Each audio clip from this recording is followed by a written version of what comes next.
Hi, it's Katrina. New civilizations are being discovered all the time, from the jungles of the Amazon all the way to distant galaxies. Today I'm exploring some lost societies that existed way before the biblical flood, and some that were only recently erased from this world. So if you're ready for an adventure, hit that subscribe button and let's go!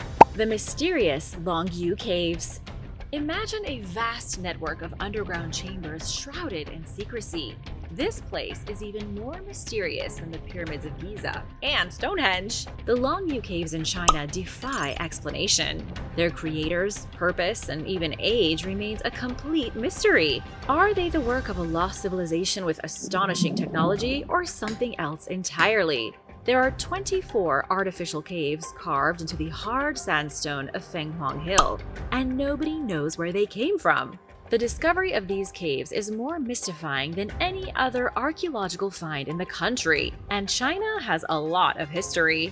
Let's start with the discovery. The fun part is that the caves were found, like all great things are, by accident. Local farmers were draining some ponds on their property in 1992 when they found an enormous cavern. Over the following days, they found 4 more caverns, and then 19 more caverns. The farmers were shocked that these things had been hidden under their fields the whole time. The caverns weren't just simple rough caves. That wouldn't be that exciting. They weren't just primitive niches carved into the rock either, like you may see with so many cave temples around the world. These caverns also aren't your typical underground city either. You might be thinking about Derinkuyu right now, the famous underground city found in Turkey, but the caves in China aren't like that.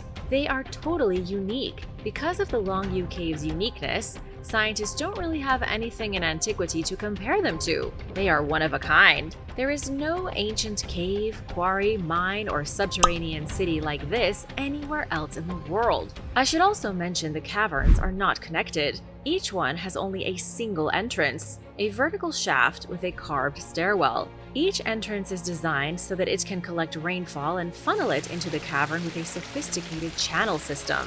This is some pretty advanced engineering. The 5 main caves are preposterously big. Their ceilings rise more than 60 feet tall, with heavy support pillars to keep them from collapsing. The caverns are also perfectly smooth. The walls, floors, pillars, ceilings, all of them look like they've been smoothed with a high-tech laser, or at least an electric sander.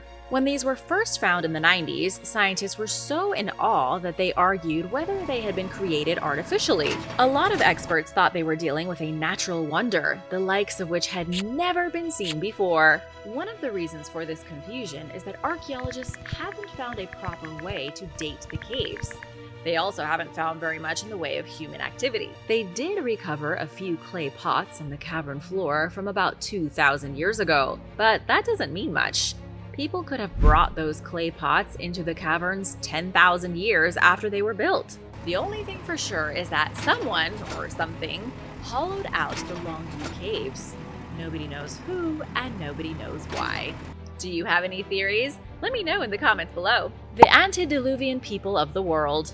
Scientists recently translated an ancient stone tablet that was recovered from a temple built roughly 11,000 or 12,000 years ago. They believe the inscription on the tablet confirms there was an apocalyptic disaster in 11,000 BC. The disaster spelled the end of an unknown civilization. The temple is one you might be familiar with. It's Göbekli Tepe.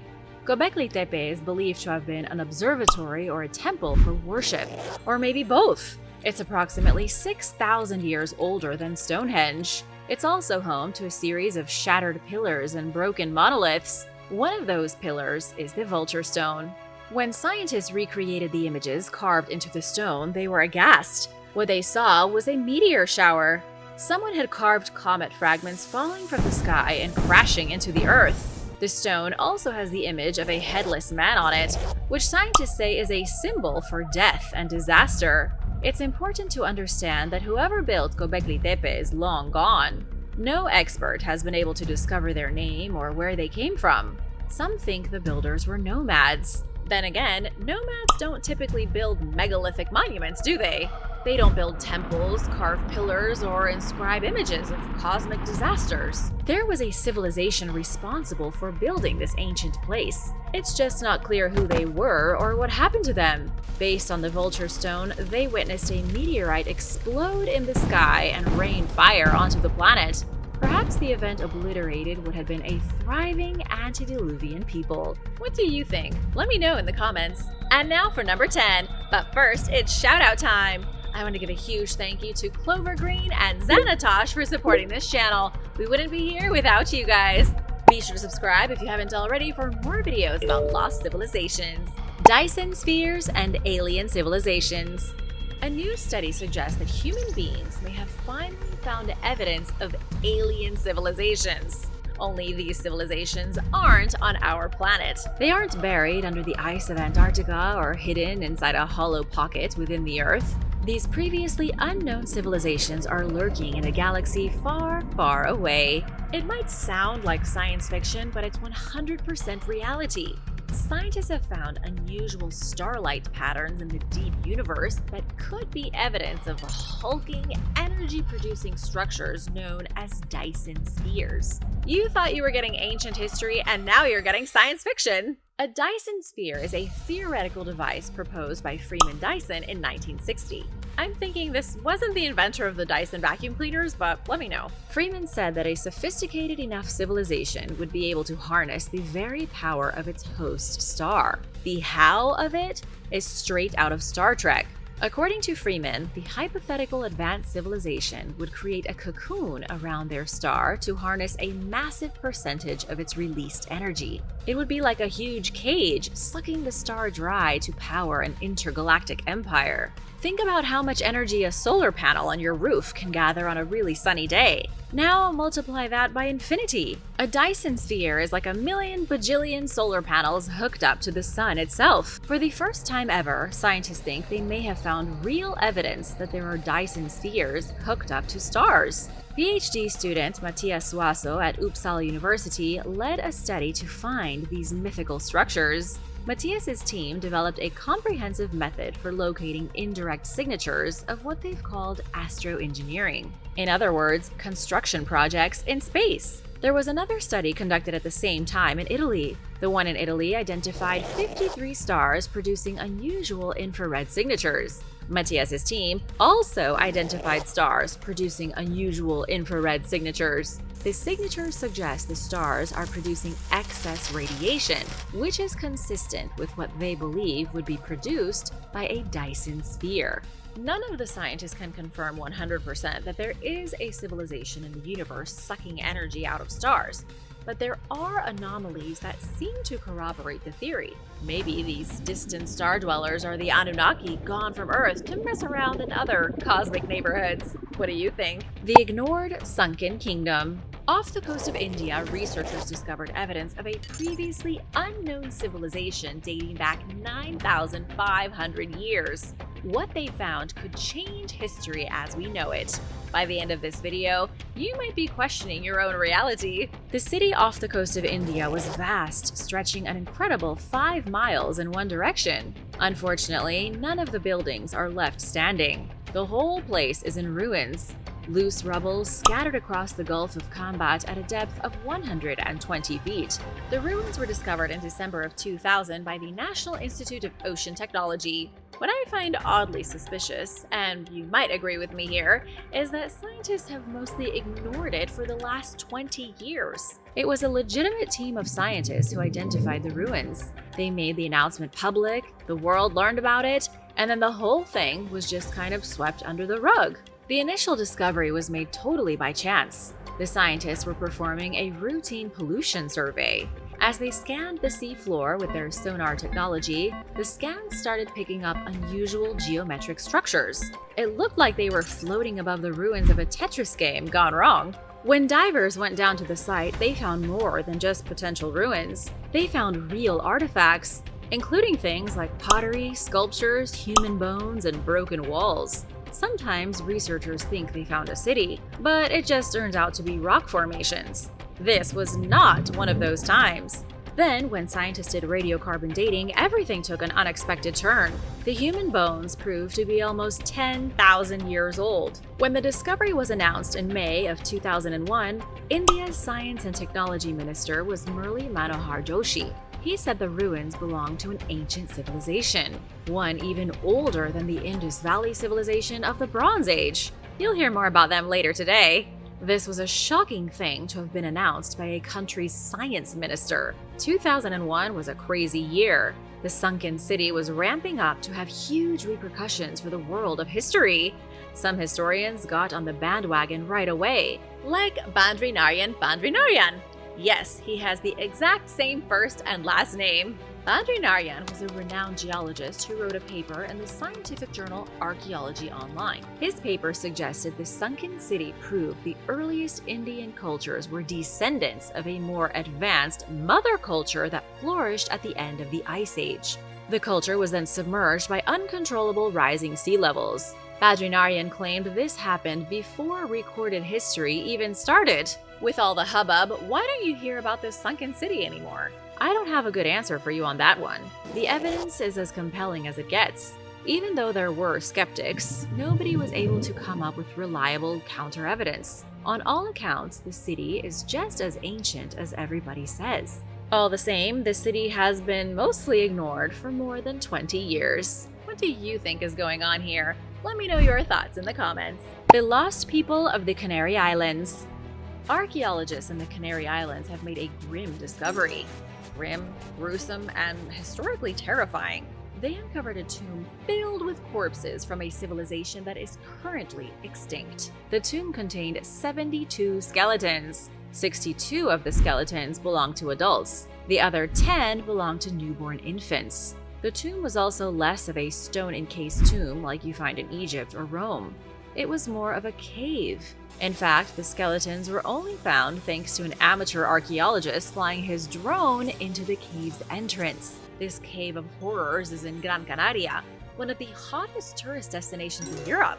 I'm going to tell you something now that most tourists who visit the island are completely oblivious to. The skeletons have been linked to the very mysterious Guanche civilization. They were the original inhabitants of all the Canary Islands. The Guanche lived a life of island bliss up until the Spanish conquest saw them destroyed. People knew about the Guanche ever since the days of the Romans. Even the ancient Phoenicians knew there was a strange culture living on the Canary Islands far beyond their shores. The modern European discovery of the Canary Islands is attributed to Lanzarotto Malocello of Genoa in 1310. He built a fort on the island, and from there, things took a violent turn. In the 15th century, the Spanish started colonizing the islands. The Guanches were not happy about being brutally suppressed and having their culture taken from them. By the end of the 17th century, this was no longer an issue. The Guanche society, culture, and people were gone. They had been destroyed by war, enslaved by the Spanish, and assimilated through intermarriage. Nowadays, they are gone, just ghosts with only bits and pieces of their history spread across the Canary Islands. The discovery of these 72 skeletons is a grim reminder of what happens when Spain wants your land. It's also a reminder of the Guanche mystery. Because they disappeared so long ago, there is a lot that historians don't know about them. For example, how did they arrive on the Canary Islands in the first place? Modern scholars think they may have migrated from North Africa. There is even genetic evidence that the Guanche were originally Berbers. Here's a bonus piece of history for you. You may have heard the term Berber before, but do you know what it means? A Berber is someone from North Africa who isn't of Arabic ethnicity. They describe themselves as Amazigh. Only outsiders use the term Berber. In their language, Amazigh means the free. These ancient desert dwellers were the free folk of North Africa. They have been around for at least 7,000 years, and in many places are still living the same nomadic lifestyle as their ancient ancestors. If the Guanche really were Berber, it means at some point the desert dwellers must have gotten on ships and sought out new lands. The little-known Kiladi civilization. In India, scientists have found evidence of a very mysterious civilization, one that is connected to another, even more mysterious civilization. What they found was only a knife. a primitive blade crafted 2,500 years ago. But the implications of this ancient artifact are immense. The blade was found in the village of Kontagai, located in the south. The blade is in pretty bad shape and not particularly sharp anymore. The rusted iron dagger had been buried with a skeleton and a burial urn. It appears to have belonged to someone from the Kiladi civilization. It isn't the only thing archaeologists found during their excavation of the village. Scientists with the Tamil Nadu Department of Archaeology found a total of 25 burial urns. Some were filled with bones, and others contained weapons. The scientists believe the village of Kontagai was used as a burial site in ancient times. The whole village might have been built on the graves of forgotten warriors. Archaeologists also found ancient clay floors, brick walls, the bones of cows and goats, and evidence of agricultural activity. There was definitely a civilization here, one that enjoyed playing board games. You're not the only one who likes a good game of Monopoly or chess. Artifacts found at the site show that the Kiladi civilization created their own board games for entertainment. Now it's time for the big question. Who in the world were these people? They seem to have just appeared in southern India around 500 BC. They began building urbanized centers and farming the lands. Some believe they were an offshoot of another, much more famous civilization. In northern India, closer to the lands of Mesopotamia, the Indus Valley Civilization arose around 2500 BC. That was 2,000 years before the Kiladi. Very little is known about them other than that they were highly urbanized and technologically sophisticated. They were just as advanced as the Mesopotamians. But then they crumbled. Scientists have never been able to figure out what happened to the Indus Valley. They suddenly abandoned their cities, fleeing into the wilderness as if invaded by demons. The Kiladi may have even been created by the remnants of the Indus Valley civilization after they disappeared. It's possible that following the collapse of the Indus Valley, the survivors fled south and formed a new society. They changed their name, their phone number, and began a new life in a new place. Life in the deep Amazon. Lost cities have been found in the Amazon. At the beginning of this year, 2024, archaeologists used 3D laser mapping to identify the ruins of temples, palaces, neighborhoods, streets, all the stuff you expect to see in a city. The thing that makes this discovery so exciting is that it was made in the middle of the Amazon. The Amazon is supposed to be a place where, according to scientists for the last few centuries, nobody but primitive tribe people have lived. We've all seen images of the uncontacted Amazonian tribes. Scientists thought nobody but those tribes ever lived in the deep jungle. They definitely did not anticipate finding megacities. But that's exactly what there was. Megacities. This new discovery has revealed architecture just as complicated as anything built by the Maya, yet nowhere near the Maya. This was thousands of miles away in the green jungles of Ecuador. These traces of civilization were initially found by Stephen Rossdane about 20 years ago. Stephen suspected there had been a complex society living in the jungle, but he had never dreamed it was an urban agrarian civilization. He would never have known if not for the invention of laser mapping technology. After 2 decades of wondering, Stephen was able to bombard the jungle with lasers. The lasers created a 3-dimensional map. On that map were more than 6,000 earthen platforms. The earthen platforms are the remnants of cities and their structures, all of them connected by roads, with those roads running alongside massive agricultural landscapes. If you've ever driven through the prairies, you'll know what I'm talking about. Long roads moving alongside farms, connecting small cities, hubs of commerce, and little communities. This was what the Amazon looked like roughly 2,500 years ago. How many people lived here is still up for debate, but it was a lot. Stephen thinks the cities were built by an enigmatic group of people known as the Upano, starting in 500 BC. The Upano continued to prosper in the Ecuadorian jungle up until around 600 AD. Their rule lasted for just over 1,000 years. Then, for unknown reasons, they vanished. I want to give you an idea of just how big the civilization was. One of the bigger settlements has been named Quilamope. Researchers said its core area is just as big as Teotihuacan's main avenue in Mexico or the Giza Plateau in Egypt. These were legit cities. only they wouldn't have looked like any ancient city you might be familiar with. Because they were in the Amazon, they were garden cities. Food was grown on the side of your house from vines. There was farmland, yes, but there was also food sprouting from the jungle. How would you feel about having bananas growing close enough to your house that you could just reach out of your window and grab one? Sounds delicious to me. The ancient realm below the seas. Atlantis has been discovered. Scientists have found the real-life version of Atlantis off the coast of Australia. At the bottom of the sea is evidence of a civilization that thrived 18,000 years ago. This story is nothing short of amazing. Of course, this isn't the Atlantis you've been hearing about all your life.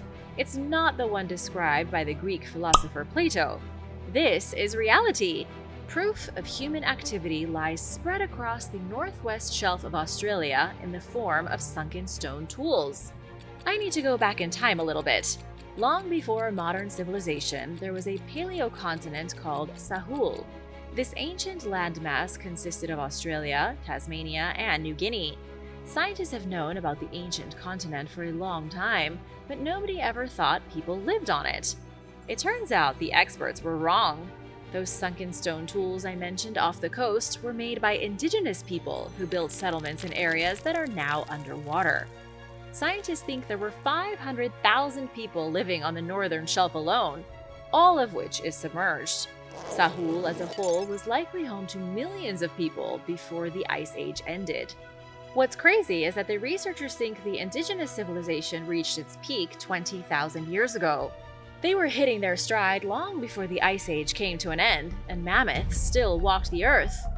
There's a connection here that I think you'll find astonishing. 10,000 years ago, indigenous Australians began telling tales of rising sea levels. They spoke of a flood that destroyed the world.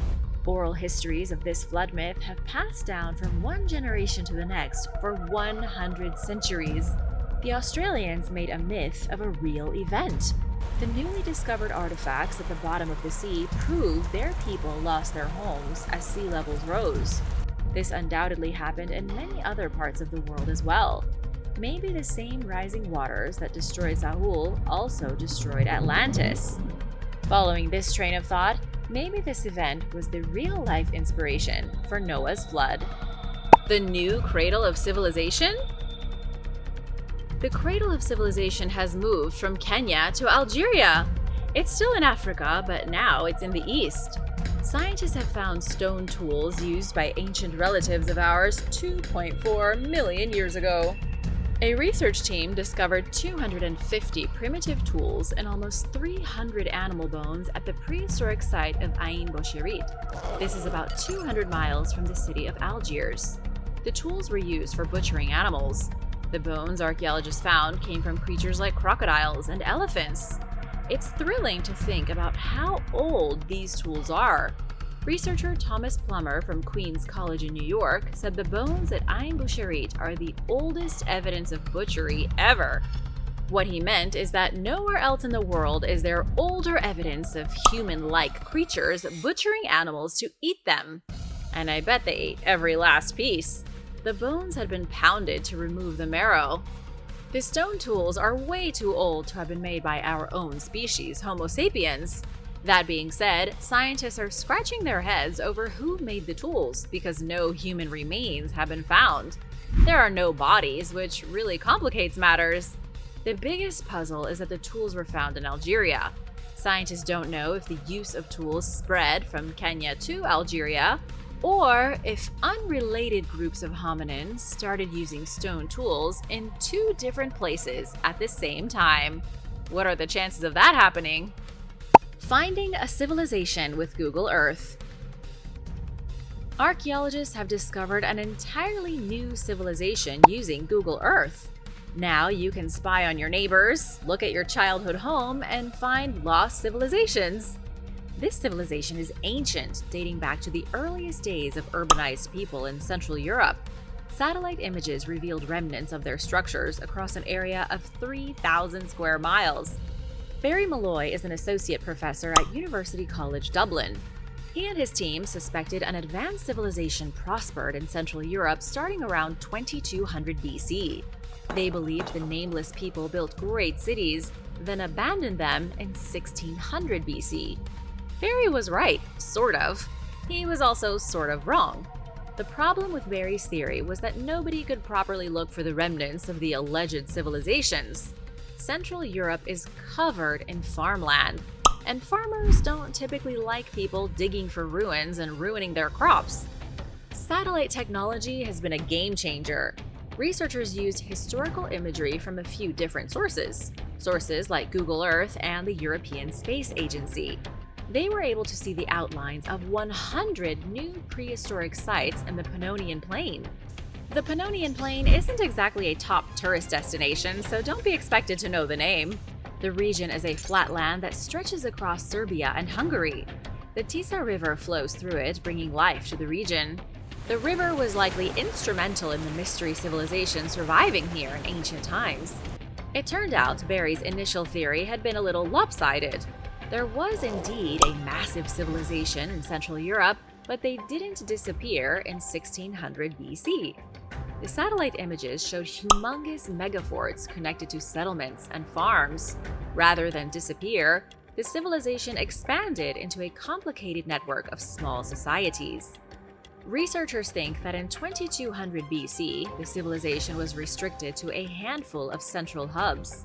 These would have been fortified settlements with just a few people in each one. They were a top-down hierarchical society. Things did change by 1600 BC. The society became decentralized. They became less hierarchical as they spread out across the land, developing smaller political units to care for individual settlements. This was the dispersal of civilization. Then came disaster. By 1200 BC, the whole place was abandoned. Every last city and fort was cleared as if the plague had come to town.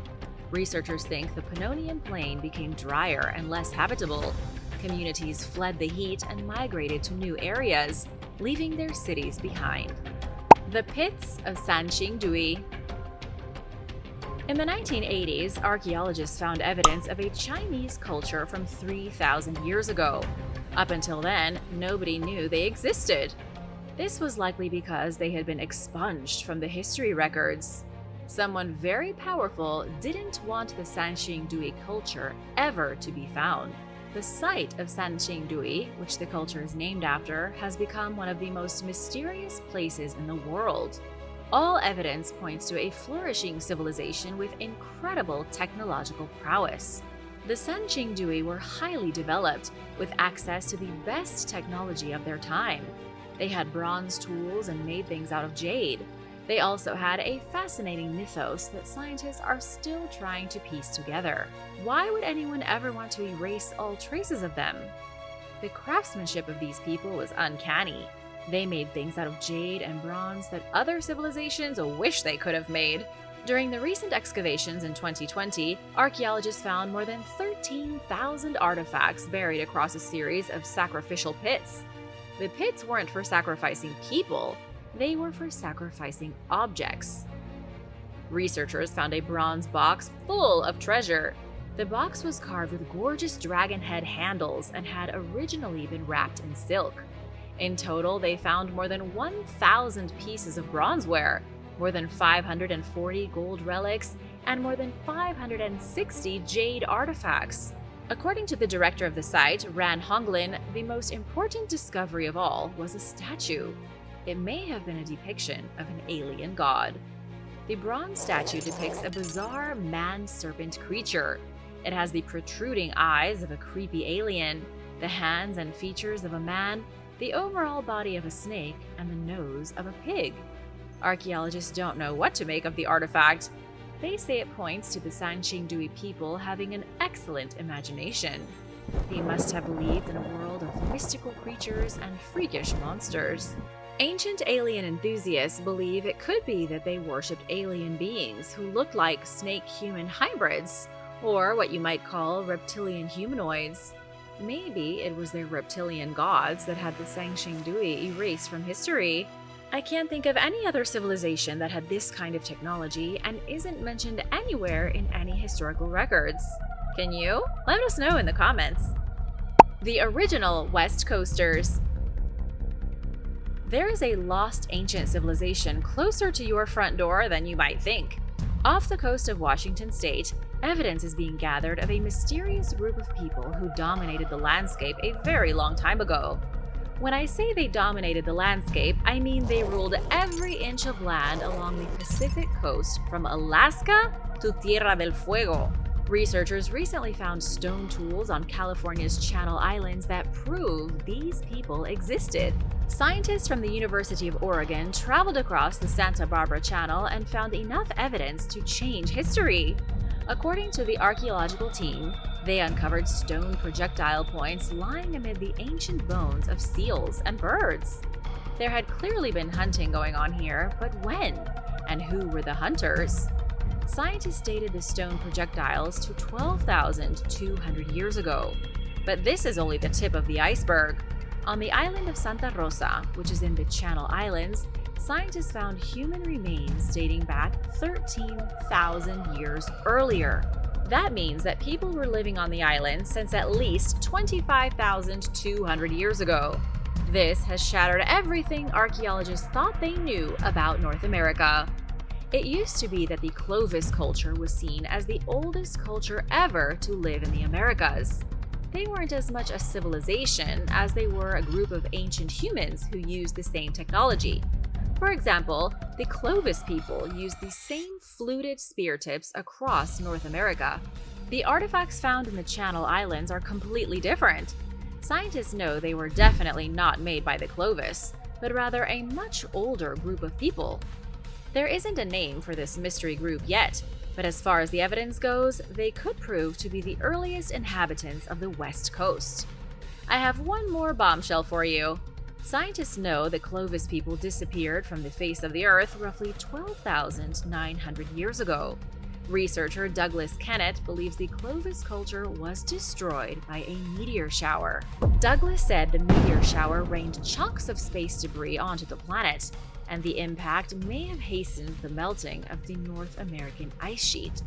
Could it be the same meteor shower depicted on the vulture stone of Göbekli Tepe? Let me know your thoughts. Thanks for watching! Which of these amazing civilizations do you want to learn more about? Let me know in the comments below. Don't forget to hit that subscribe button, and I'll see you soon. Be sure to stay tuned for extra content you might have missed. The Lystrosaurus. 250 million years ago, there was a very peculiar animal that lived in South Africa. It's called the Lystrosaurus, or the shovel lizard, and it lived throughout the Permian and Triassic eras. It kind of looked like a reptile, but it had mammal-like features and was herbivorous. Its body was about the size of a pig, most similar to that of a wild hog. It even had a pair of tusks that it used to dig up roots and other plant material. But strangely, it didn't have a mouth. It had a beak with the tusks growing out from the side of it. The Lystrosaurus was a very strange creature, by far one of the weirdest ever identified. And like so many prehistoric monsters, much of our understanding of the Lystrosaurus comes from fossils found in the desert. Recently, a collection of extremely rare Lystrosaurus fossils were uncovered in the Karoo Desert of South Africa. They were rare because the fossils still had fragments of skin on them. Even millions of years after they had died, small scraps of skin still clung to their bones. Researchers believe there was a drought that caused the sudden death and mummification of these prehistoric creatures, and that the drought helped to preserve them so well. Amazingly, the Lystrosaurus was one of the few animals that survived the extinction event that killed 70% of life on Earth 252 million years ago. A massive eruption of volcanoes in Siberia wiped out just about all terrestrial animals, but the Lystrosaurus survived because it was one of the first animals that learned how to hibernate. While everything else was dying, this critter was taking a nap underground. The Lost Nile. The ancient Egyptians built the pyramids of Giza roughly 4,500 years ago. At that time, there was a branch of the Nile River cutting through the desert that does not exist today. A new study has found that there was once an arm of the mighty Nile, which likely had a lot to do with how the pyramids were built. Scientists think the extra waterway helped laborers to move massive amounts of building materials from quarries to the construction site. This means there was an extra pathway of water branching off from the Nile. It ran through the desert and brushed up against the site of the pyramids. This channel has since been filled in with sand and completely erased, but scientists were still able to identify it. They used ancient pollen samples taken from deep earth cores to put together a picture of the ancient Nile. They found evidence that there was indeed a branch with a very high water level during the construction of all three pyramids: the Khufu, the Khafre, and the Menkaure pyramids. The biggest revelation from this discovery is that the Egyptian pyramids weren't quite as miraculous as many people think. Physical geographer Hader Sheisha from Aix-Marseille University in France says it would have been almost impossible to build the pyramids without this ancient waterway. Up until now, the Egyptians were assumed to have dragged the huge blocks of stone across the desert with nothing but mules and ropes. However, knowing that they had boats and could dock right next to the pyramids makes a world of difference. The pyramids are still great architectural marvels, but the transportation of the stone makes a lot more sense now. The giant jar. A gigantic ceramic pot was discovered broken into pieces at the ancient Muwayla settlement in the United Arab Emirates. The settlement is located at the edge of Sharjah University City, at the brink of the Great Arabian Desert. The settlement was originally occupied starting about 1100 BC and is considered one of the most important sites from the Iron Age in Arabia. It likely became wildly wealthy thanks to their domestication of camels, which opened up roads for trade. The people here manufactured copper goods, and they traded with nearby settlements and faraway civilizations. But let's get back to the gigantic jar. It was made about 3,000 years ago and was so ridiculously huge that it couldn't fit through a doorway. Archaeologists believe the jar was so gigantic that the building it was housed in had to be constructed around it. Either that, or the pot was made inside the room and was made too big to ever be taken out of the room. When archaeologists found it, the jar was smashed into small fragments. It took a painfully long time to put the pieces back together so that the jar could go on display at the Sharjah Archaeological Museum. The jar measures a total of 61 inches tall, 55 inches in diameter, and 37 inches around the rim. And nobody has any idea what it was used for or why it was made large enough to fill an entire room. The monstrous sea dragon. Towards the end of 2021, the fossil of a monstrous sea dragon was discovered by paleontologists in the Peruvian desert. The sea monster lived 36 million years ago and would have been a frightening thing to behold. Scientists call it a Basilosaurus, and the fossil found in the Oku Kaje Desert is likely a totally new species.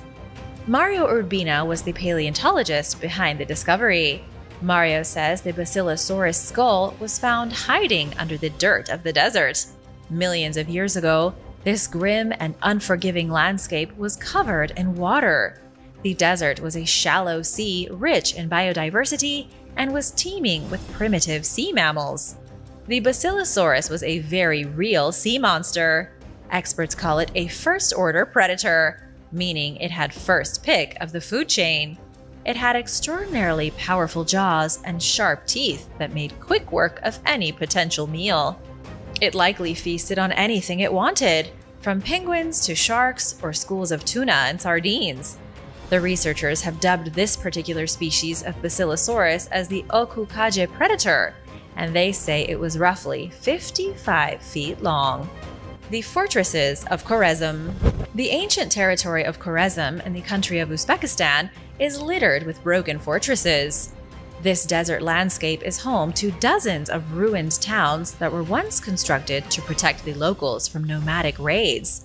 Many of these broken desert fortresses were built as far back as 2,500 years ago and remained in use up until the 13th century. It wasn't until Genghis Khan's violent hordes spilled into the region that many of the fortress towns were broken and abandoned. The Mongols ruined the economy, destroyed civilization, and caused the desert people of the Khwarezm to flee into obscurity. Surprisingly, even after 2,500 years in the hostile conditions of the desert, many fortresses still stand today. They have decayed quite a lot over the years and closely resemble sand castles slowly melting on the beach. These buildings are basically open-air, unprotected museums. There are no security guards hanging out, there are no entrance fees, and there are no tourists.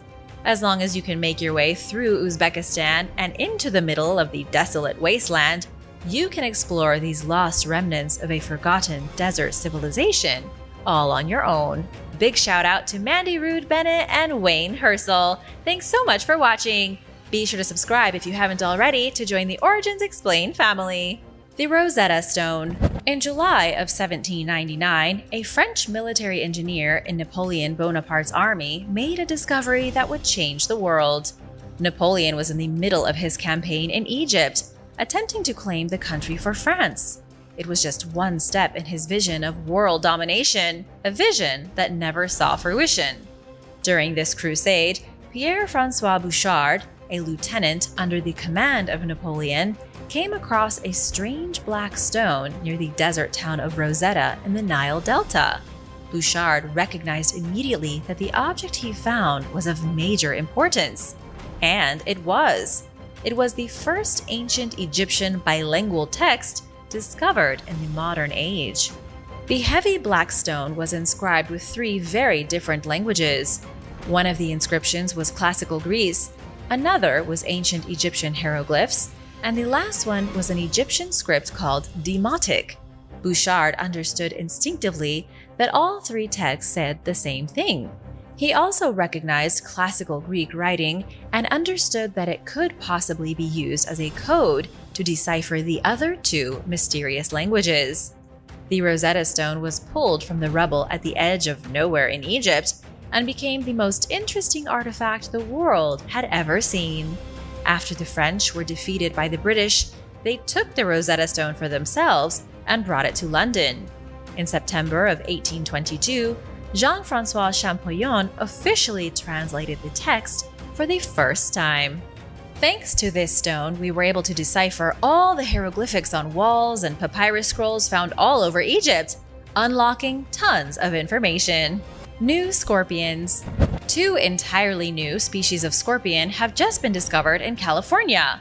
These frightening bugs live in the deserts of central and southern California, but only in dried-up lake beds. The new scorpions are about as frightening as any other species, except very small and with a tiny habitat. They are small enough to curl up in the palm of your hand, and they blend in so well with the desert sand that you'd never even see one coming. One of these species was found in the dried-up Soda Lake, and in turn was named Paruroctonus soda. The other was discovered in the torrid Ken Lake in the Mojave Desert, and was named Paruroctonus conclusus. But here's what makes the 2 scorpions so exceptional.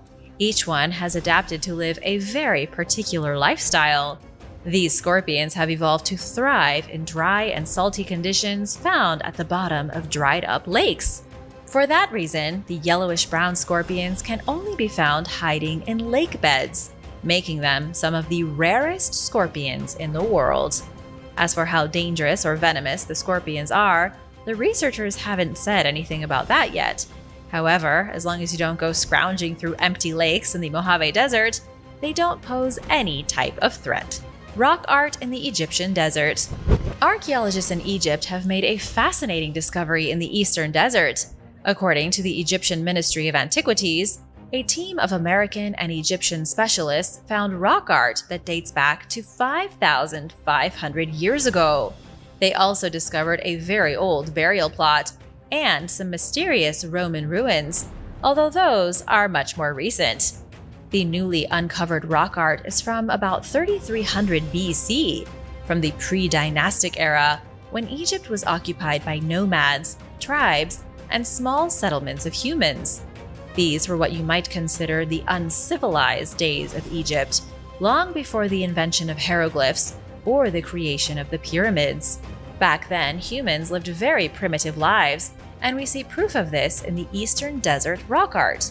The prehistoric Egyptians scrawled images of animals on the dusty red rocks, including pictures of bulls, donkeys, sheep, and giraffes. These were the first true examples of artistic expression in Egypt, long before more sophisticated artwork was left behind on temple walls. The mysterious burial found by the archaeologists also proved to be interesting. It was dated to the Proto-Dynastic period of Egypt, or Dynasty 0, which was around 3250 BC. The grave contained the corpse of a woman who died when she was between 25 and 35 years old. Her grave was filled with goods, such as shells from the Red Sea and carnelian beads, suggesting she had been someone of very high importance. She may have even been a member of the elite ruling class in the days before the mighty pharaohs. Eagle Mountain. The ghost town of Eagle Mountain is about 13 miles from Desert Center, California. You can't enter Eagle Mountain because the town is protected by a heavy fence and watched by a small team of security staff. All you can really do is look through the fence and behold the rotting and decaying houses that people in Eagle Mountain once lived in. The only building that is still in use is the school, located just outside the fence, and is used for educational courses only. To understand Eagle Mountain and its tragic history, we need to go back to 1948, when Henry Kaiser opened the local iron ore mine. It became the biggest iron mine in Southern California. A railway line was installed to make processing and travel easier, and during the big boom years, homes and towns were built to serve the workers. There were about 400 houses and 4,000 people at its peak. Trailer parks full of mobile homes were also added to the town to serve as housing. In 1981, 35 years after it was founded, mining operations ceased, and the town lost its only source of income. Most of the population left, and the last store closed within a year, in 1982. World War II P40. In 2012, a Polish oil exploration team in the Sahara Desert of Egypt was investigating the barren wasteland and came across the remains of a fighter plane from World War II. It was a plane that flew with the Royal Air Force of England, and it had been lying in the desert sands since June of 1942. Experts have called the discovery nothing short of a miracle. The chance of stumbling across a lost fighter sitting in the sands of the Egyptian Sahara is about as slim as finding a needle in a haystack. According to British military historian Andy Saunders, the plane was originally flown by Flight Sergeant Dennis Copping. Dennis was allegedly trying to make his way back to the Royal Air Force Base for repairs to his landing gear when he got lost. Dennis Copping became disoriented. The other fighters in the group tried to get his attention, but he strayed away and vanished, and nobody dared follow. Dennis was never seen or heard from again, and his Kitty Hawk P40 fighter was presumed lost forever. Little did anyone realize it was hundreds of miles from civilization in one of the most isolated places on Earth. The most recent update on this story claimed that the Egyptian authorities agreed to give the airplane back to the British so that they can store it in a museum. The plane has supposedly been recovered from the desert, but still hasn't left Egypt. The Yarmukians. The Yarmukian civilization in Israel came before the Israelis, before the Palestinians, the Greeks, and the Romans. Many years ago, the Yarmukians lived in modern-day Israel. Recently, archaeologists came across a shocking relic from the days of these ancient people, dating back to 8,000 years ago. The Yarmukian are considered the first prehistoric culture in Israel to practice agriculture, and one of the oldest in the Levant to craft ceramic pottery. They were also some of the first to worship a mother goddess. There was a fertility cult that worshipped a Mother Earth-type figure, and it's this mother goddess that was just found by archaeologists memorialized in a large ceramic figurine. It was discovered next to the wall of an ancient house, broken but still in remarkable condition, considering how old it is. Some of the red that had once covered the statue was still visible, with the color red representing fertility. Anna Eirik Rose from the Israeli Antiquity Authority said this statue is a hallmark of Yarmukian culture. She has big hips, a pointy hat, eyes shaped like coffee beans, and a large nose. Her eyes were most likely meant to represent kernels of wheat or barley, while the big hips represented childbearing. It's just a small representation of this lost culture, but still shows how incredibly advanced they were. These people lived at a pivotal point in human history, when people stopped foraging and started building permanent settlements. The Stone Cult. In Saudi Arabia, archaeologists found evidence of a highly advanced civilization which predates Stonehenge.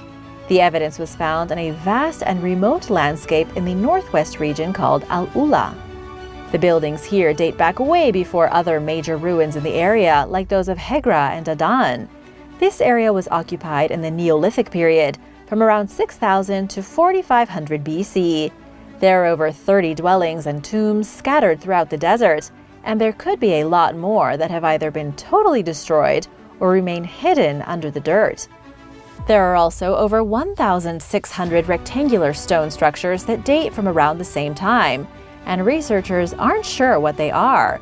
They seem to be potential animal traps, pens used to catch galloping animals in huge numbers for sacrifice. The truth is that archaeologists don't know what they were used for, only that they were built by piling rocks into low walls and then filling in the gaps with gravel. They could have been used as the foundations of buildings. It's a complete mystery. One thing's for sure is that all these ruined buildings and mysterious structures are evidence of an organized society that predates Islam by about 6,000 years. These were highly advanced humans who had likely transitioned from hunting and gathering to building small stone homes and forming cults focused on animal sacrifice. The Koks. Off the coast of Vancouver Island, British Columbia, in the area around Koks Bay, there is a field of wooden stakes stuck into the water. These wooden stakes appear when the tide goes out, looking like a bunch of broken pieces from sunken ships. These ancient wooden stakes jammed into the watery ground are complicated fish traps. They were left behind by the Koks First Nation people. These fishing traps were so uniquely good at capturing fish that the system had probably been able to catch thousands in a very short time. It was such a monumental achievement for the natives that it remained in use for over 1,000 years, starting sometime in the first millennium. The tragic part is that all these years later, even the modern descendants of the Koks who live in the area had no idea what the wooden stakes were. They knew they had something to do with fishing, but even the elders couldn't remember how they were used or what style of fishing it was. That all changed about 20 years ago when anthropology student Nancy Green started to investigate. It took a lot of time and a lot of studying, but she eventually learned the secret. The supposedly primitive Native Americans on Vancouver Island had created the largest ancient fishing trap ever found in North America, and possibly the biggest ancient fishing trap in the world. It's been described as a breathtaking display of engineering genius, and here's how it worked. The native people used pieces of wood from the Douglas fir trees and western red cedars, somewhere around 200,000 of them, to make 300 individual traps.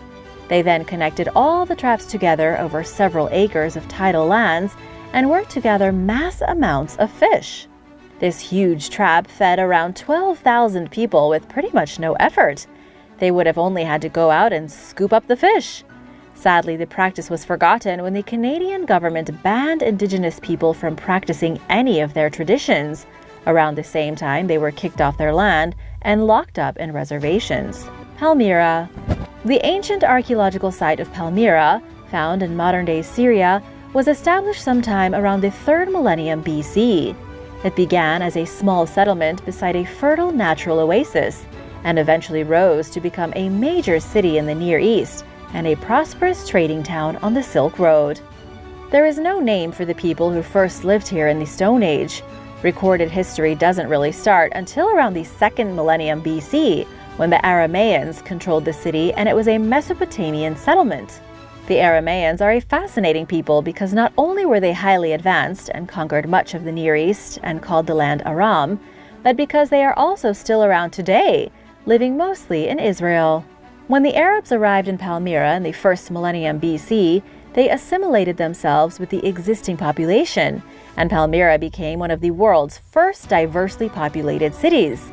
It became known as the Pearl of the Desert. It was an oasis in the middle of nowhere, So Palmira became famous as a place of shelter and rest for traveling merchants and their caravans. Palmira became rich and allied itself with the Seleucid Empire. However, when it fell, the Romans came. By the year 64 BC, the Romans had conquered Syria and Palmyra, although the city remained independent for a while, and there was a rich culture of people from all over the region, including Romans and Persians. The Persians would go on to conquer the city in the 2nd century AD, and then the Roman Emperor Aurelian destroyed it out of spite in 273 AD. Palmyra was rebuilt shortly after, but from then on it never really reached any kind of glorious height.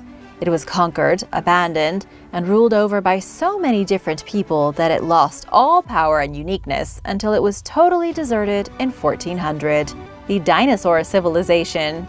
The Dinosaur Civilization is just a theory, but it's related to the question, was there intelligent life before humans? This theory says that millions of years before our most distant ancestors arrived on this planet, there was a different civilization. A pre-human civilization that had technology, if not as great as ours, then at least pretty close. Because the truth is that after a couple million years following the extinction of this mysterious civilization, all trace of them would be gone. Any cities they would have built would have disintegrated. Whatever farms they may have grown would simply be reclaimed by nature. And even if they had plastic and metal, that too would ultimately decay given enough time. If humans were to vanish today, our buildings would be nothing but dirt in a few thousand years. Even the biggest cities we have wouldn't be recognizable in 10 million years. Let's say this ancient civilization, perhaps of human-like animals or some reptilian that grew a brain too big for its own good, only reached the technological level of the 1700s. There would be absolutely nothing left of them, nothing at all. For all we know, there was an entire civilization of intelligent beings that existed millions of years ago, but there is no way we would be able to tell. What do you think about this theory? Let me know in the comments below. And now it's shout-out time! Big thank you to Samuel Hopper and Blaze Walsh for supporting this channel. Be sure to subscribe if you haven't already to join the Origins Explained family. We'd love to have you! Rome and China. Ancient Rome and ancient China were two of the most technologically advanced civilizations in the world. Have you ever wondered if Rome and China knew about each other, or what their relationship was? After all, Rome ruled everything to the west, while China dominated much of the lands to the east. It makes sense that they had at least heard of one another. And the truth is, they absolutely did. And it was all thanks to silk. When silk arrived in ancient Rome, spun and woven and transported along the Silk Road, the Romans loved it.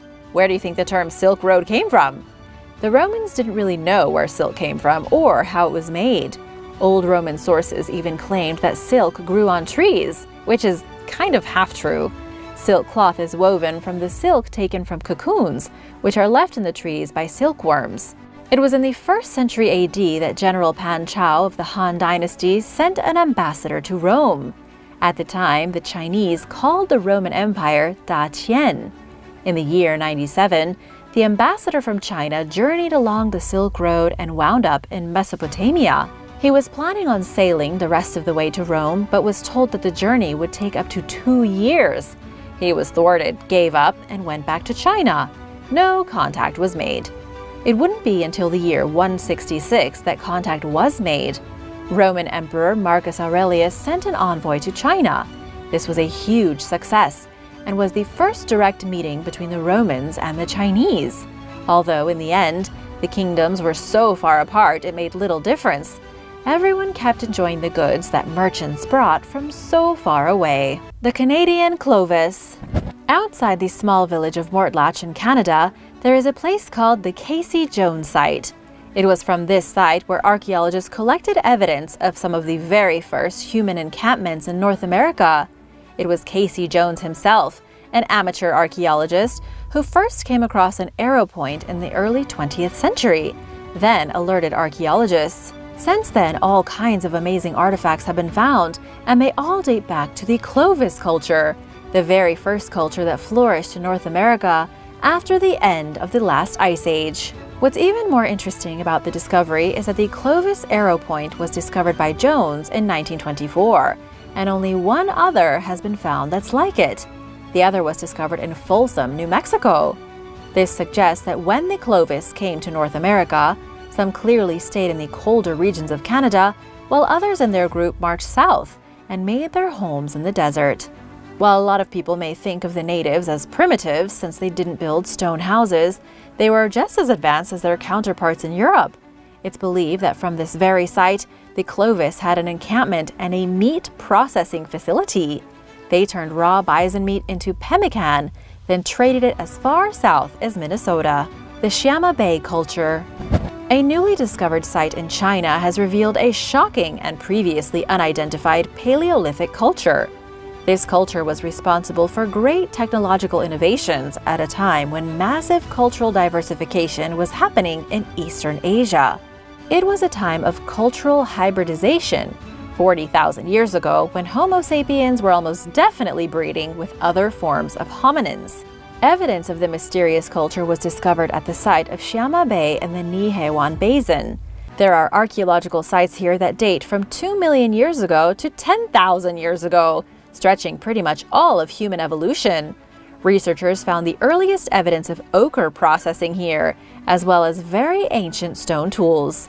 These stone tools are some of the most interesting finds, since very little in the way of stone technology has been found in China. These stone tools are special in that they don't look like stone tools found anywhere else in the world. The blade-like stones, for example, were highly advanced even 40,000 years ago. The blades were incredibly sharp and showed evidence of being latched onto a handle. This may have been the very first culture in China to fix rocks to sticks, sharpen those rocks, and then use them for cutting animal matter, scraping hides, and even performing primitive surgeries. Amazon River Civilization. Evidence has been discovered of an ancient Amazon River civilization, and they were hugely advanced. Laser scans were used to discover the ancient sites hiding along the greatest river in the Amazon, these settlements long abandoned and left to be overgrown. Researchers say the architecture and infrastructure of these cities would have required massive engineering knowledge. They say the people who built the cities were even more technologically skilled than anyone else in South America. That would include the powerful cultures of ancient Peru and Colombia. Take, for example, an ancient site just discovered near the village of Casarabe in northern Bolivia. Heiko Prumers from the University of Bonn investigated the remains of structures deep in the jungle here. Heiko found the eroded remains of pyramid stumps and the crumbling platforms of what had once presumably been temples. This was where the lasers came in. The area was scanned, and the scans revealed even more structures hidden underneath the foliage and buried underground. This was a massive culture living centuries before the Spanish showed up, with pyramids so huge they could have rivaled the ones in Egypt. The people of Karahan Tepe. Karahan Tepe is a monumental site in the country of Turkey, currently challenging the scientific theory on when and why human beings first settled into villages. Turkish authorities recently excavated this site and learned that it was home to a wildly advanced civilization 11,400 years ago. Archaeologists uncovered houses, a vast ritual complex, and monuments carved into the slope of a hill. The site itself is located in the Cradle of Civilization, between the Tigris and Euphrates rivers, and yet it thrived long before the days of the Sumerians or Akkadians. What's truly boggling is that the discovery of this ancient complex flips everything we know about the advancement of human civilization on its head. Because, as you might know already, agriculture was not invented 11,400 years ago. The first people to start working the land didn't do so until about 10,000 years ago. And yet, whoever the people were who built the massive ritualistic temples and structure of Karahan Tepe did so without being able to grow their own food. In other words, the existence of this ancient place proves that agriculture was not the cause of settled life, but rather the effect of people settling into villages. Whoever lived here did so without farming a single vegetable for 1,500 years. Thanks for watching! Which of these mysterious ancient cultures do you find the most interesting? Let me know in the comments below, and be sure to subscribe and come back soon. Bye!